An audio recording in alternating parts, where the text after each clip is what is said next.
हर लड़की के सुसाइड के पीछे एक ऐसी चुप्पी होती है जिसे ना हमारा समाज सुनना ही नहीं चाहता है। आजकल के जो रीसेंट केसेस हैं सुसाइड के, हम सब देख रहे हैं, वो न्यूज हम सब देख रहे हैं। क्या कर रहे हैं? देख के टीवी बंद कर रहे हैं, थोड़ा बहुत उनके बारे में डिस्कस कर रहे हैं कि भाई उनकी लड़कियों के पेरेंट्स को समझना चाहिए था, सुनना चाहिए था, और खत्म।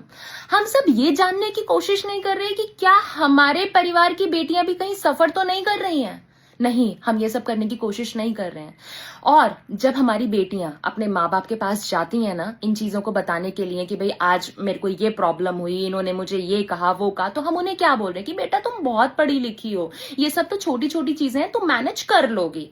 पर पता है प्रॉब्लम क्या है? आजकल की जो लड़कियां हैं ना वो बहुत पढ़ी लिखी हैं, वो वर्किंग हैं, उनके पास ना इतना टाइम नहीं है, क्योंकि जब वो इतनी वर्किंग है, और आजकल की प्राइवेट जॉब्स का तो आपको हाल पता ही है कितना प्रेशर होता है, तो ऑलरेडी ना वो बहुत बर्डनड है, और ऊपर से उन्हें ये सब छोटी मोटी चीजें कह के, जो उनके साथ इतनी बड़ी चीजें होती हैं, घरेलू चीजें, उन्हें जो इतना बर्डन किया जाता है ना, और फिर जब वो अपनी बातें शेयर करने जाती हैं पेरेंट्स से, क्योंकि थर्ड पर्सन से तो वो शेयर कर नहीं सकती हैं, क्योंकि आप अपने घर की बात किसी और को बताओगे ना तो किस तरीके से लोग आपको जज करते हैं, किस तरीके से बात आपकी स्प्रेड होती है ना, इस डर में वो बेटियां ना अपनी बात किसी से शेयर नहीं कर पाती हैं।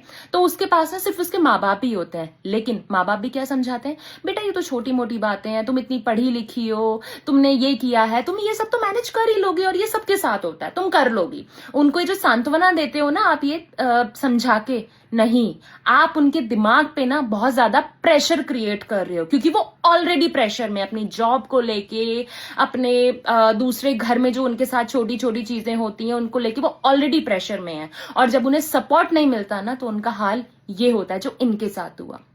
अभी 2-3 महीने पहले की बात है, मुझे एक ऐसा केस सुनाई दिया था आसपास में कि एक बहू पंखे से लटक गई। ठीक है यार, रात को वो अपने हस्बैंड के साथ, दोनों हस्बैंड वाइफ रूम में गए। आई डोंट नो उन दोनों के बीच में क्या आर्ग्यूमेंट हुआ, पता नहीं। आर्ग्यूमेंट होने के बाद हस्बैंड तो रूम से वापस आ गया, पर वाइफ वहीं थी। जब सुबह सब लोग उठे, सबने देखा भाई क्या हुआ, अभी तक बहू उठी नहीं है, आई नहीं है। सब लोगों ने जब रूम ओपन किया, वो पंखे से लटकी हुई थी।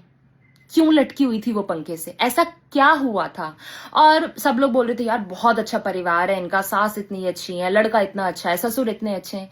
यार सब लोग इतने अच्छे हैं तो वो पंखे से क्यों लटकी? क्या हमने किसी ने जानने की कोशिश करी? नहीं, हम इस चीज पे जा ही नहीं रहे हैं कि उसके साथ क्या हुआ होगा। और वो बेचारी जो पंखे से लटकी, मतलब आप समझ रहे हो, उसके पास कोई था ही नहीं अपनी बात शेयर करने के लिए, क्योंकि उसको घर वालों ने ये बोल दिया होगा कि ये तो छोटी मोटी चीजें कर लो यार, हो जाएगा, ये तो करना ही पड़ेगा। और तो और उसके माँ बाप ने पता क्या बोला, नहीं हमें कोई कार्रवाई नहीं करनी है, ठीक है, ये लोग तो बहुत अच्छे हैं, पता नहीं वो क्यों मरी। माँ बाप ये कह के चले गए, उसकी पूरी फैमिली, उसके भाई बहन, सब लोग ये कह के चले गए।